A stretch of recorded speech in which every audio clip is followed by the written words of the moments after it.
good morning. Good morning.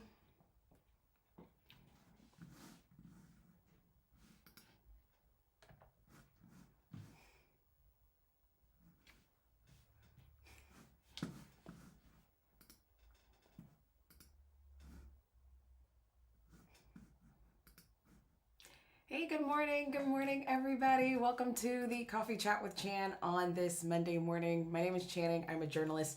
I do these live news updates a few times a week, mostly Monday, Wednesday, and Friday morning. So thanks so much for joining me. We have a lot to talk about today, a lot to cover with the news because, as always, there's always a lot that happens from over the weekend.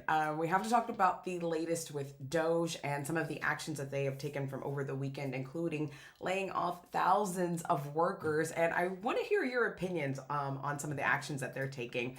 Also have to talk more about some entertainment stuff, including the All-Star weekend that took place for the NBA over the weekend and some of the big changes that took place with the All-Star game. Saturday Night Live celebrated their 50th anniversary.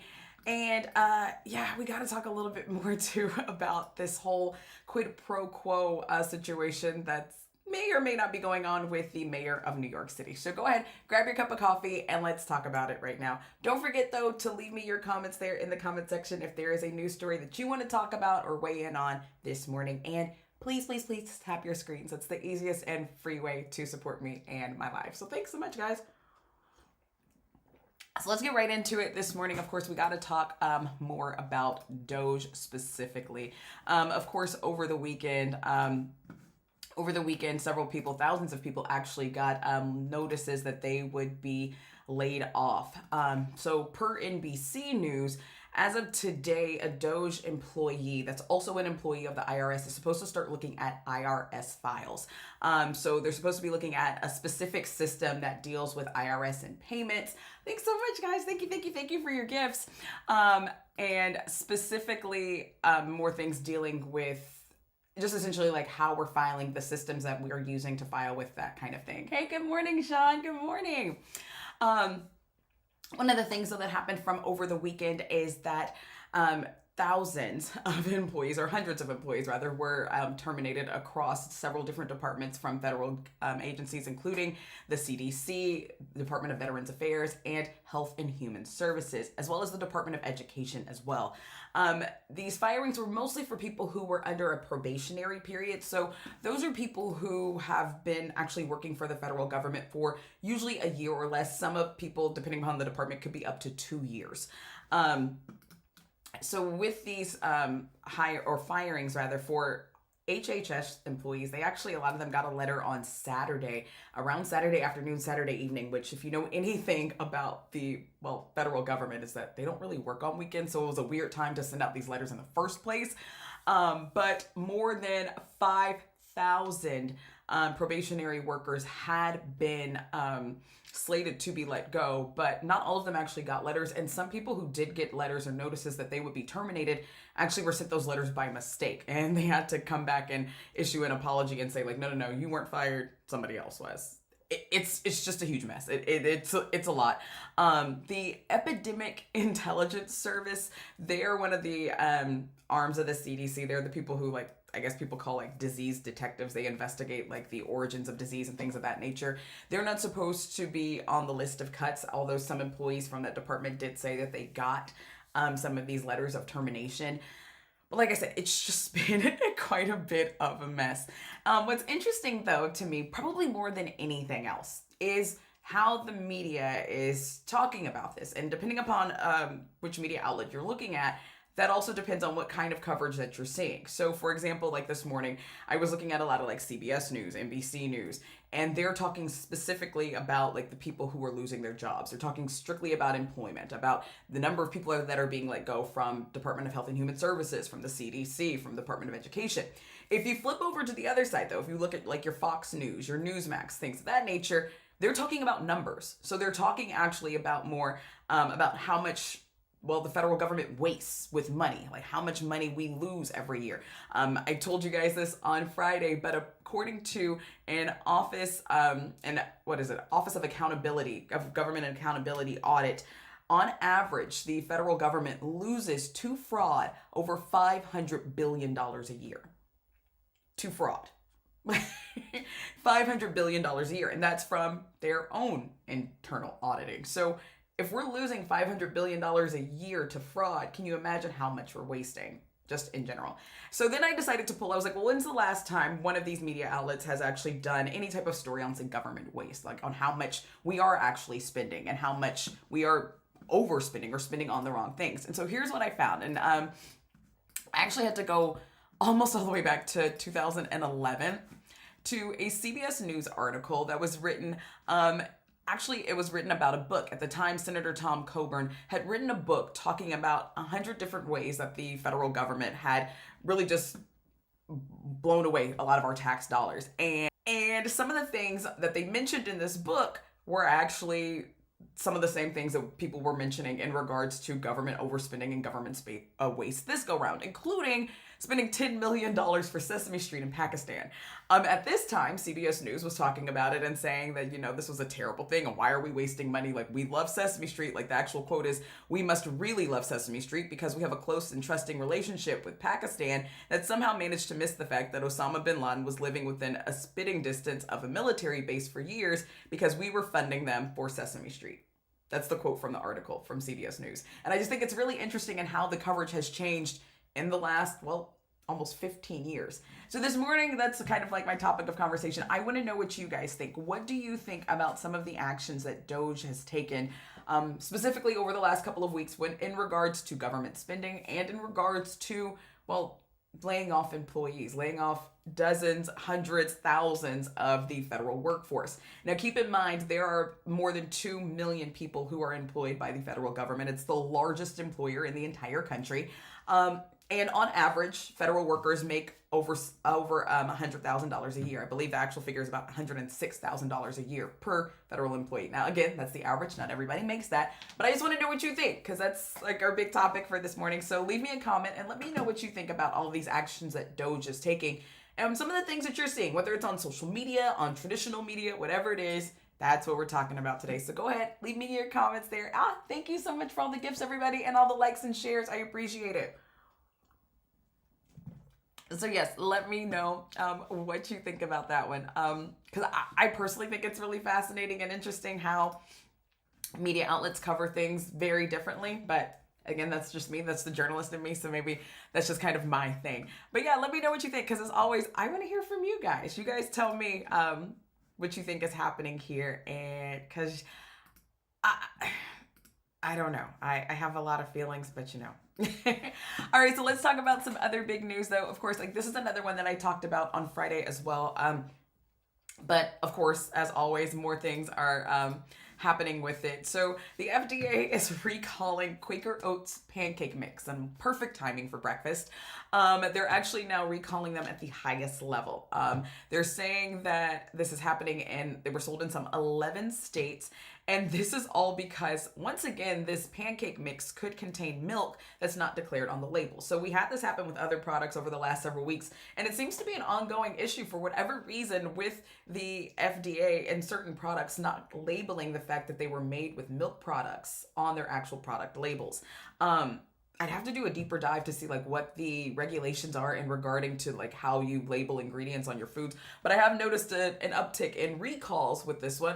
What was it? I think it was Lay's that I talked about a couple of weeks ago that was also having a recall for milk products being in their food that they weren't labeled correctly. But anyway, so if you have any Quaker Oats pancake mix in your pantry right now and somebody in your household has a milk allergy or a dairy allergy, go ahead and throw them out, or you can go to the FDA's website and you can find where you can return them for a full refund. Other news, of course, this one's really sad. There have been some major catastrophic storms happening in Kentucky. This latest flooding situation actually has already killed 9 people in Kentucky. The governor there has declared a state of emergency, and President Trump has already said that he has already approved that disaster relief coverage for the state of Kentucky. In the meantime, though, emergency crews have rescued more than 1,000 different people from this flooding. At this time, some 40,000 people are still without power. and about 9,800 are still without water. It's absolutely wild what happened with that storm. And now that storm is moving through as another storm is getting ready to move through. This time it's a cold front though. It's a lot more of a cold front, which is good, thankfully. But that also brings its own system of issues with it as well. Other big news, of course, this weekend. Did anybody watch the All-Star game? Is anybody out there an NBA fan? Because if you are and you watch the All-Star game, I need to know what you think because, yeah, so I'm a huge NBA fan. I actually started off as a sports reporter. So this year, the NBA All-Star Game was a little bit different. They actually changed their format and debuted a new format for the first time. This time, they had 4 teams. 3 of them were comprised of actual All-Stars. 1 of them were comprised of rising stars. They played in a mini tournament kind of thing. The first to 40 points won. Then they had to play each other, all that kind of stuff. Shaq's team actually won of the OGs. It consisted of Kyrie Irving. Why can't I remember? Oh, it's Kyrie Irving, Steph Curry. Steph was awarded the MVP. I thought it was actually more interesting than it had been in years past, but apparently a lot of people don't agree. A lot of NBA stars have come out and said that they kind of hate the new format and they felt that it was just a watered down version of the game, that it wasn't real basketball. I don't know what the NBA is going to do personally. They just have a lot of issues in regards to how the game is played. I think they have too many games. I think their players are just really unlikable right now. And I think the fact that their front offices aren't that likable right now either. I think that's some of the problems that they're having, and they have a long way to go to fixing it. Oh, let's see. We got some comments talking about Doge, so we can go back to that conversation. Let's see. Sean saying, I think they're firing all these federal employees in an effort to replace with loyalists. Oh, that's a good point. Now again, so there are some, I think it's 2.4 million people who work for the federal government in some way, shape, or form. Now that does not include postal service workers. For whatever reason, their numbers are done separately. And all this information that I'm talking about is pulled from the Bureau of Labor Statistics. And feel free, you can always ask me where my sources are from. I don't ever mind sharing. But so yeah, that could actually be a pretty good point. Oh, someone talking about the All-Star Game. I enjoyed the format of the All-Star Game. It was just different enough. Yeah, I agree. And Stephen T, too many games for sure. Absolutely. I agree. I think they could easily start the season on Christmas Day. I don't know why they don't. And just cut the games down and go from Christmas Day on through June and make the season a lot shorter. And then therefore they're not competing as much with football season. Oh, let's see. Cricket. I'm just wondering if we really need that many people. Oh, in regards to Doge. So yes, we can go back to that conversation too. It's a great point. There are, let's be honest. We've all had dealings with one federal agency or another. And just be honest with yourself. You don't even have to leave a comment there. But how good was the service? Have you ever come in contact with any government agency, government official where you felt yeah, man, they really did a good job. They really helped me out with that. And this is not any type of diss towards the people who work there, but come on. You know what I mean? If you worked for a private industry and you had, for example, the IRS during tax season, have you ever been able to find anybody with the IRS to ask them a question? No, absolutely not. Regardless of whatever the situation is. They're not usually easy to work with. We've all heard horror stories about how the VA does actual vets and how abysmal their service is to other veterans. So it's, like I said, do we really need all of these people being employed there? And are they actually doing a good job? And I just really want to know, when's the last time that they have been audited by any other entity or agency or anything like that? Absolutely. This is a great point. Or you have to go through 5 different departments to get answers. Yes, that is probably one of the most frustrating things ever when you're trying to find an answer to something that should be a very, very simple thing. And Bobby D, you're saying it's because they're chronically understaffed, which could be the case. However, it is worth noting they are by far the largest employer in the entire country. They are more than double the next employer, which is Amazon, and the second largest employer is Walmart, and then the third largest is Amazon. So it could be staffing, but it does seem like they are quite a bit more staffed than, any other private industry. But I could definitely see your point, and a lot of people are saying the exact same. So that's why I really wanted to ask everybody out there today, what do you think about Doge and the things that they're doing in laying off all of these employees? Do you think that there is government waste happening, and that they are trying to actually eliminate some of this government waste. Or maybe, like Sean mentioned a few moments ago through the chat, saying that maybe they're just trying to replace people with some loyalists and things of that nature. um I think it's really interesting. I could personally see it kind of going both ways. But maybe that's just me.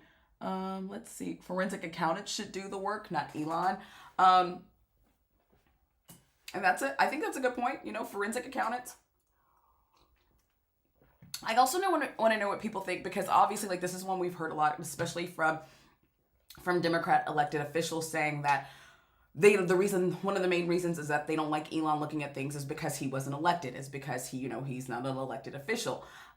Which I have heard a lot of people say the same thing, is that he's not an elected official. Well, neither is any bureaucrat that does any audit. When the IRS, audits you, they're not elected officials either. So I wonder, is that playing into anybody's thought process right now? Is that what it is?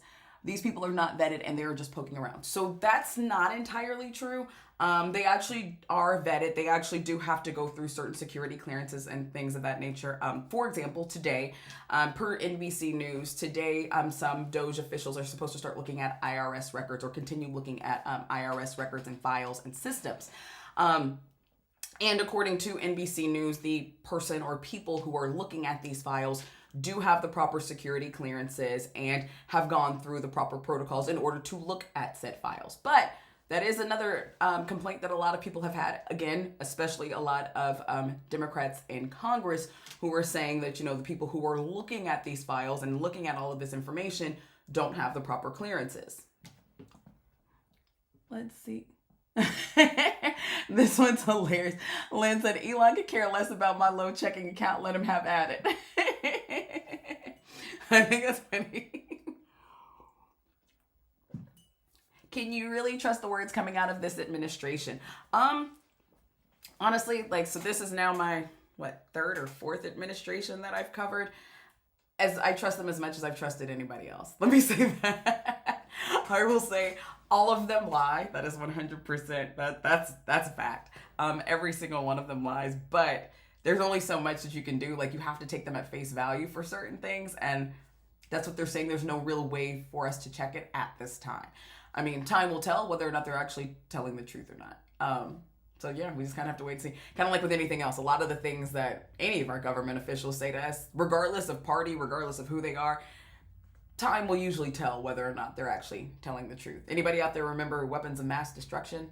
That did not hold up well. And so yeah, I'm just saying. Exactly, all of them do.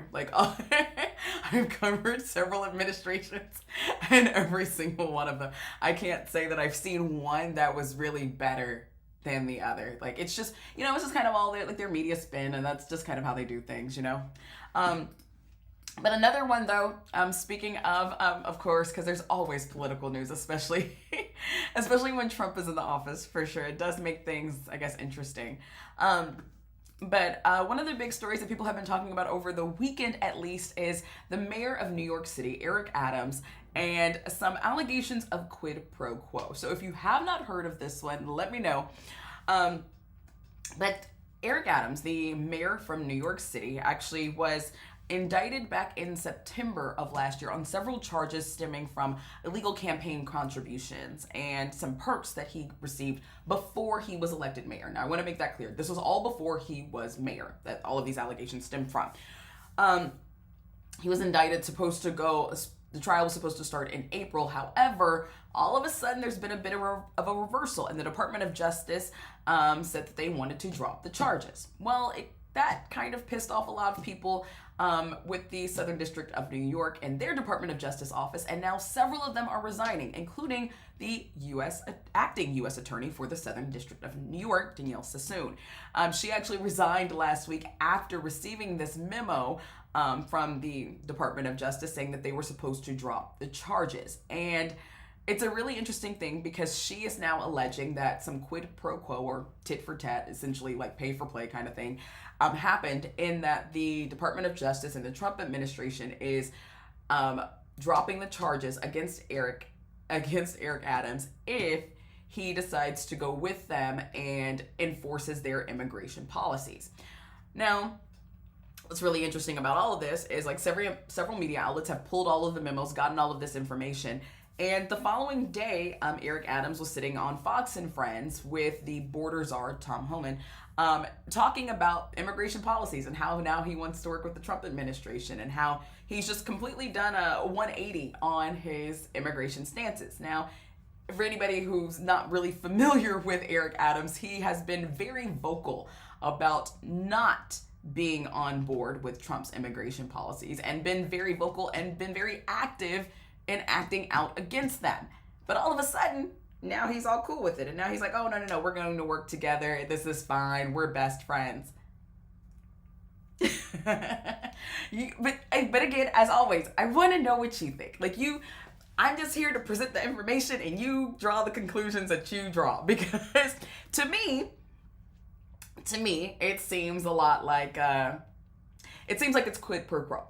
Quid pro quo. It seems like a textbook example of quid pro quo. It really does. It is worth noting that one of the reasons that the Department of Justice said that they wanted to drop the charges at this time, because they said they could recharge him at a later date after the November election for this year, because he's up for re-election. They wanted to give him a chance to run. However, one of the things that they also said is that they wanted to do away with the Department of Justice acting out against some of their adversaries. So they were kind of alluding to the fact that maybe the previous administration or during that Department of Justice's time that they were acting out against Eric Adams and they had no real reason to go after him. Now, the woman, Danielle Sassoon, who was the acting U.S. attorney, is a Republican. Eric Adams is a Democrat. And she had mentioned that her office was getting ready to bring additional charges against him. However, I guess they won't be doing that now. Now, again, like I said, these charges are dropped for now. They can bring these charges back up. That's one of the things that they issued in the memo. But yeah, I just want to know what you think. Because like I said, I know the conclusions I'm drawing. But yeah, I think this is funny. Because it's keeping him out of jail. Some people have a price. I think New Yorkers filled his ear after their city was giving away too much to illegals. That could also be the case. I firmly believe that people can change their minds. They can completely change, their political ideologies. I definitely believe in that.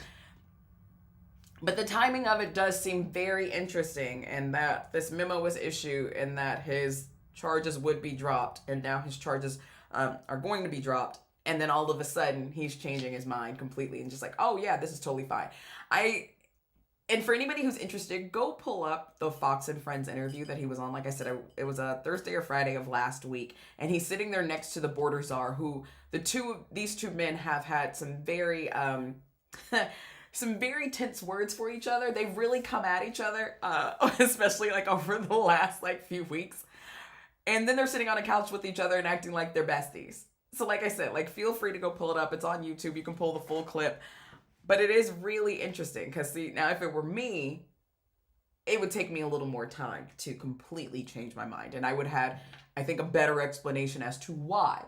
Usually something changes your mind, something happens, some cataclysmic event for you to completely flip and decide, I used to think this way and now I think the complete opposite way. Usually there's a catalyst for that. I haven't seen him say what his catalyst was, but, to each their own. But like I said, you tell me what you think, because I know what I think, but it is very, very interesting. So now there are, like I mentioned, going on with that, the Justice Department did ask the courts on Friday to dismiss the charges altogether against Adams. We'll just have to wait and see. Essentially, his cases are dropped for right now.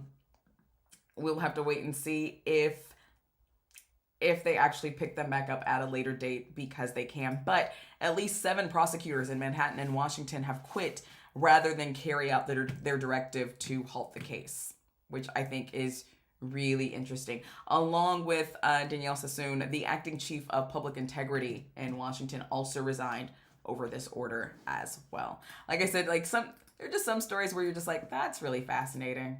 That just seems kind of dicey to me, but It is what it is. Of course, with oh, thank you for the gifts. Why does he think he can run for a third? I don't know. That's a great question. But was it really a coincidence that he got charged after disagreeing with the past administration? So that's one of the things that the Department of Justice said. They said that, they felt like it was a bit of a political manhunt, and they thought that, this was one of those times to where essentially the Biden administration was coming after people who were political adversaries, or were at least acting as political adversaries at that time. And they were, in this memo, they say that they're trying to right these wrongs. But I say this all the time, two things can be true. Two things can be true. It could be that the Biden administration was coming after him for disagreeing with certain things. And it also could be that the Trump administration is also offering him a deal. Two things can be true. But who knows? Like, maybe like years from now, like they'll redact some of these files and we'll actually see, what really happened with all of this. I personally doubt it. But again, you never know. You never know. Other big news though, like I mentioned, and going back to Doge just a little bit like that, because I think everybody is just talking about Doge right now. So the Trump administration has halted some of the firings that were supposed to be taking place of hundreds of federal workers. These in particular dealing with people who were working with the nation's nuclear weapons programs. It's left a lot of people confused, especially over the weekend. There were several memos and notices that were sent out essentially saying that people were going to be laid off, and then they had to backtrack and say, no, actually, you're not going to be laid off. This is perfectly fine. You're okay. You're still working here. So this is all according to the Associated Press, but according to them, 3 U.S. officials spoke to them, said that up to 350 employees at the National Nuclear Security Administration were laid off late on Thursday. Some of them even lost access to their emails before they learned that they were fired, but only to enter their offices on Friday and learn that, they were locked out completely. So these were some nuclear people who worked with some of our nuclear weapons. The Trump administration has since then halted any more of these firings in regards to specifically people who work with nuclear weapons. In addition to nuclear weapons, they've also halted things like with the VA, and with the Health and Human Services departments. Now, there are some that have already been fired as well. There have been several from the CDC, from the FDA, from the Department of Education, and that's in addition to the people who were offered that deferred resignation program, to where they could essentially say that they were okay with leaving their jobs, and the Trump administration said that they would pay them for essentially not working through September, through the end of September. I want to say it was several thousand people that had already signed up for that deferred resignation program, but the Trump administration has said that they want to cut thousands and thousands of jobs from the federal workforce again. And I know I keep mentioning this, but just to be clear, like, the federal workforce is comprised of more than 2 million workers. These are not elected officials, not including people in Congress, things of that nature, but just federal workers throughout various departments. It's about 2.4 million people that work across various departments. And I know that's a huge number. So sometimes when you're seeing numbers like, 1,000 people got laid off, 100 people got laid off, yes, that is a big number. But in just keeping things in perspective, when you have a workforce of 2.4 million people, it's still a small percentage of that overall workforce, if that makes sense. So yes, this one's all been happening over the weekend. There's been a lot of confusion in regards to who still has access to certain documents, who still has access to certain systems, and even who can still walk into work this morning. There have been a lot of reports that I've even seen that is kind of contradictory to each other. I think even like the media outlets are having a hard time piecing together all of this information because, one, it's happening so quickly, and because, two, there's just a lot of conflicting information and not everybody knows everything. I think that's one of the problems too with gathering information in regards to what's happening. I actually had a lady on our live last week who was telling us about like one of the memos that she had received from her office, saying, and she worked for the VA, and saying that they would not be getting laid off actually. And I believe she said she worked with some type of internal auditing system or something like that. But so it is interesting to hear from the people who are actually employed by the federal government. So is it true that national park rangers have lost their jobs? That's a great question. Let's see real quick. I don't believe so. Let's see, probably quite a few. So let's see. Yes, they're firing about 3,400 recent hires from the U.S. Forest Service, and the National Park Service is terminating about 1,000. So yes, essentially what's happening with this, especially this first round of mass layoffs, they're firing or laying off probationary workers. Those are the workers who have been there typically under a year, but can be up to 2 years. And it's because they don't have all of the federal protections in place. Because if you're not familiar, it's actually pretty hard to fire a federal worker, a federal employee. You have to go through a lot. You know, like even at your own job, like even in the private workforce, like you typically have to fire a person for cause. You can't just fire somebody because you felt like it that day, right? So the federal government even takes that to an extra level in trying to fire people. There are actually quite a few steps you have to go through. With the exception of probationary workers, because you're still under that probationary period and you have a lot more flexibility, which is why that's who they're targeting first, because it's easier to lay off these people that don't have as much tenure. So yes, in Texas, well, Texas is different. Texas is a right to work state. So Texas, yes, but Texas, you actually do, I was an employer in Texas, you actually do still have to prove some cause, but you are a right to work state. So like your laws are a little different. But you still can't fire somebody because they walked in a yellow shirt and you didn't like it. Like, you actually do have, when the Texas Workforce Commission comes and asks you about why you fired that employee, you actually do have to verify a reason, believe it or not. But yes, the laws are not nearly as strict as they are federally. Federally, completely different. Completely different set of rules. So that's who they're targeting right now. So just going back to your question. So yes, U.S. Forest Service is firing about 3,400 recent hires. The National Park Service is terminating about 1,000 workers. This is all as of Friday. So it will actually represent about 10% of Forest Service workers and about 5% of National Park Service employees. It does exclude firefighters, law enforcement, several meteorologists, and about 5,000 seasonal workers are also excluded from this as well. So yes, don't worry. Firefighters are excluded from this. Firefighters are excluded from this. So it is worth noting with that one, because yes, in New Mexico, you need them to prevent forest fires. All the West Coast, you know, Washington, Oregon, California, everybody needs them. Absolutely. So no, the firefighters who are not part of these cuts, at least right now. So yeah, we'll just have to wait and see. But yeah, those are those first rounds that are taking place. Let's see though,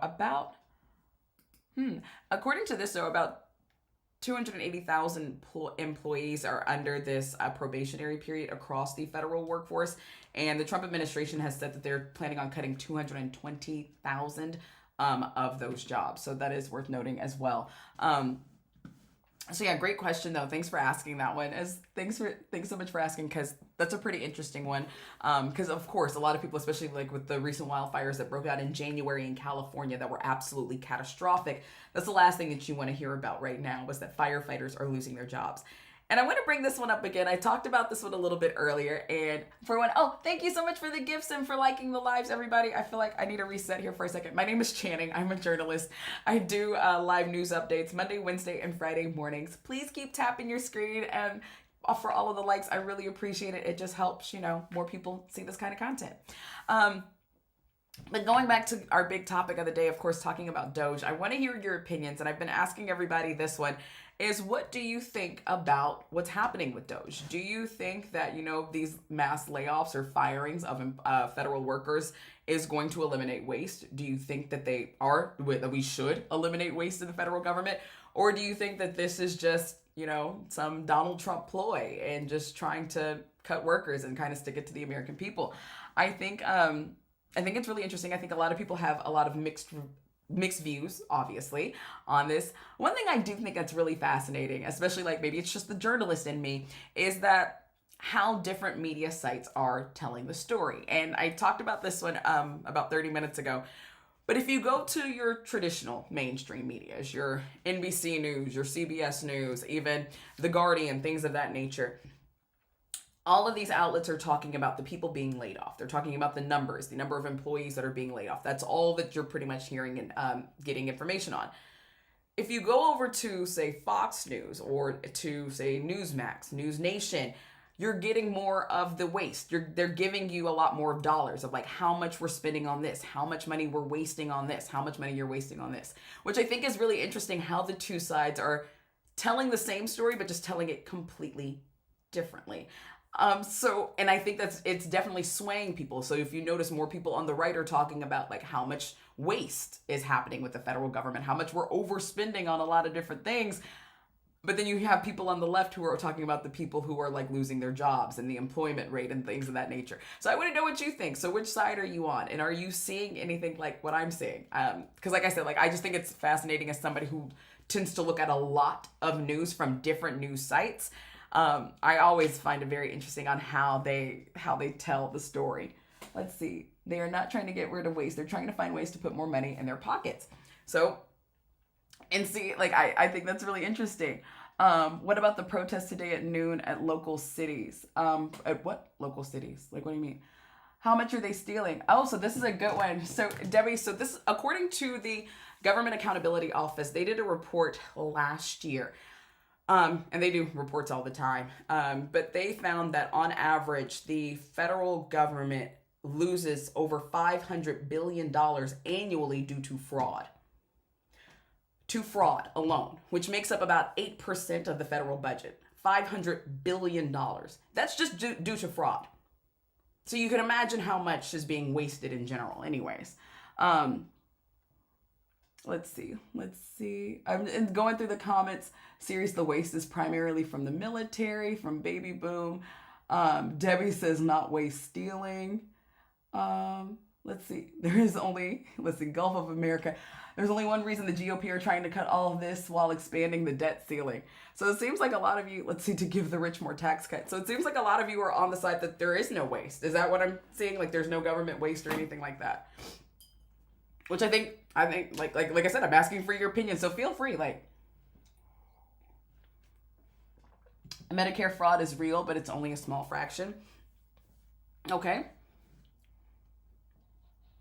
And like I said, so these numbers, I really do find it very interesting because I think it depends on the news media that people listen to, and that's where like a lot of your viewpoints.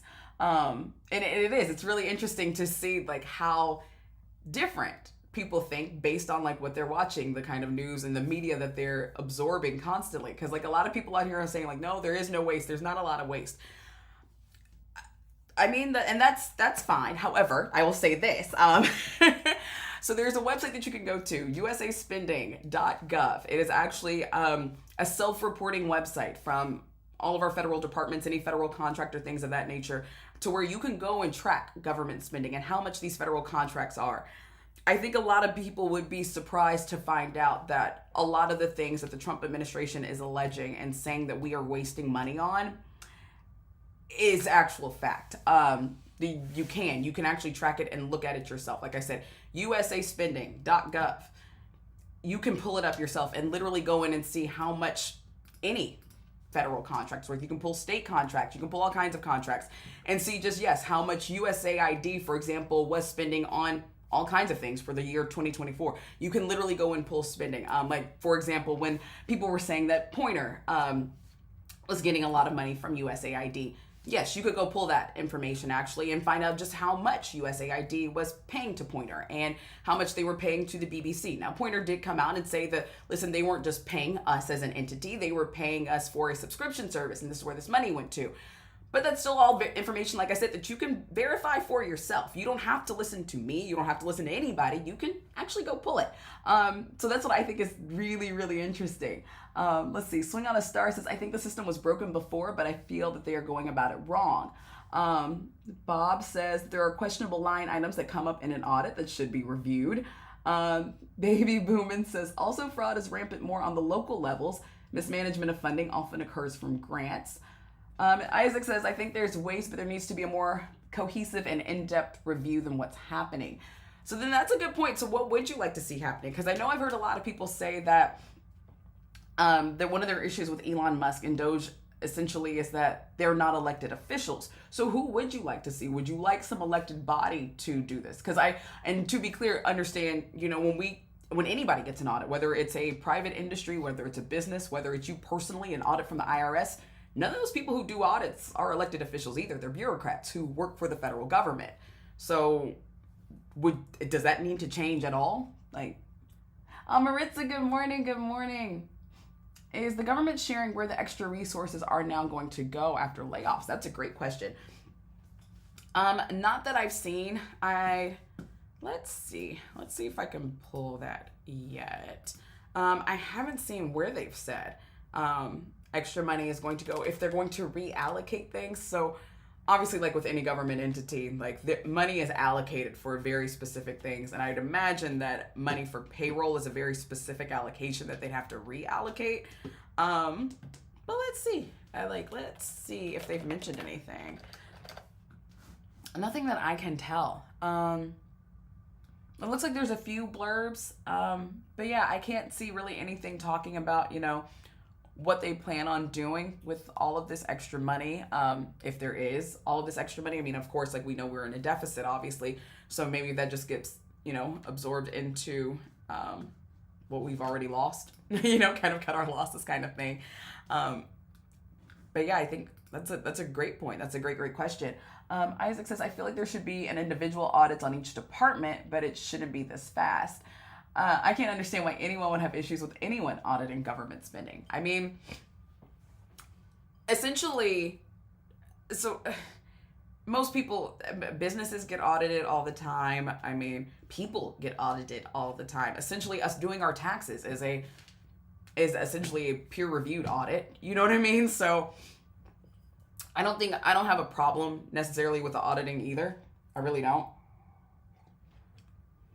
Because personally, I think that somebody needs to be looking more at what our government is spending money on a more consistent basis. And I do not believe that people should be able to govern themselves, because obviously we're not doing a great job at it. I mean, if that were the case, if Congress could really go in and really govern themselves, let's be clear, we would have term limits in Congress. But we don't. You know what I mean? So I don't think it's right for us to just be like, oh yeah, trust the government, they can do this. Since when? But no, I do think it's interesting though how different people feel about it. Because I think, like I said, there are there's a huge divide in the people who think that oh no, they're going about this wrong. There is no waste. And then there's the people that are like, what are you talking about? Of course there's all this waste. So it's a really, really interesting thing to me. There's auditing and smash and grab. This is a smash and grab. Okay. So like I said, and that's why I want to hear from the people who feel no, all of this is going about wrong. What would you like to see happening instead? Do you think there should be anything that should be happening in regards to federal spending and the federal budget? Do you think business should have gone on as normal? Because most people, like I said, had no idea how much any of these federal departments were spending on any of their federal contracts. I mean, I've mentioned usaspending.gov several different times because, I used it for story purposes. As a journalist, as a reporter, I had to use that website all the time to pull different government contracts for things. So I'm very used to it. But I know even me, even going through the website and seeing some of the line items that even USAID was spending money on, I was like, what the heck is this? Why is our money going towards this? And it really makes you think well, shoot, how much am I paying in taxes? And why? You know what I mean? Forensic accountants are needed. More time is required. A lot of people are saying the exact same thing.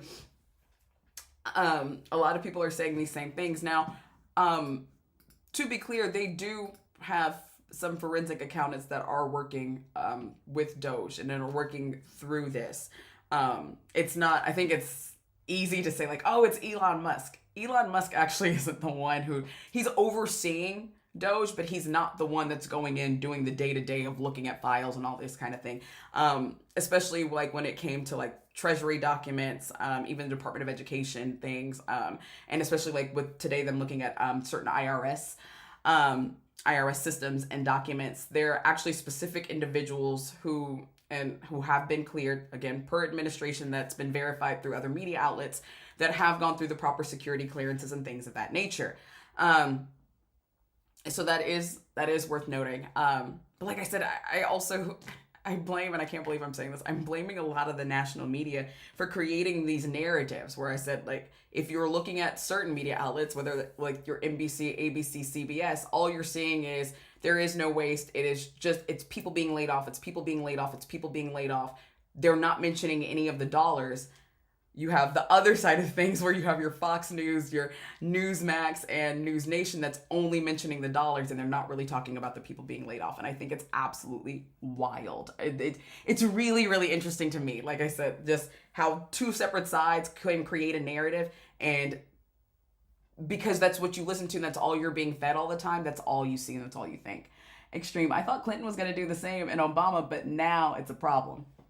Ooh.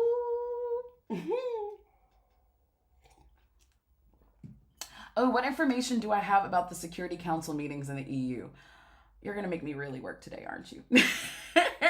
I started to do a synopsis on that, but there's so much to that. There's so much to that. So to break it all down, because like what's happening with Russia and Ukraine, and Zelensky said this and Putin said this, I'm going to talk about that on Wednesday. I got you. And I'll actually do a video on that probably later today to try and like give a synopsis on that, because also, there's also a big council meeting that's happening in Africa as well. So I want to talk about both of those. But yeah, it's a lot to break down, but I got you. Don't you worry. Don't you worry. Sips tea, because listen, it's crazy how far media has dived into biases just for publicity, more clicks. Man, listen. And so I'll say this, and as somebody like, I've got 2 degrees in journalism. I worked as a news anchor, as a reporter for more than a decade, and I will say this all the time. I think the misconception is that there was a time without bias in the media. I think that's the misconception. I think everybody thinks of like these glory days of the media where there was no bias. And the fact of the matter is everybody has a bias. We're all humans. We all have opinions. It's just that we didn't have social media.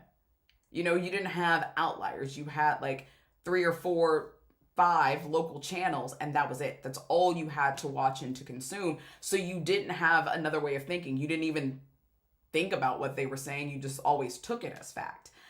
Whereas now you have a lot more voices, a lot more people giving their perspectives.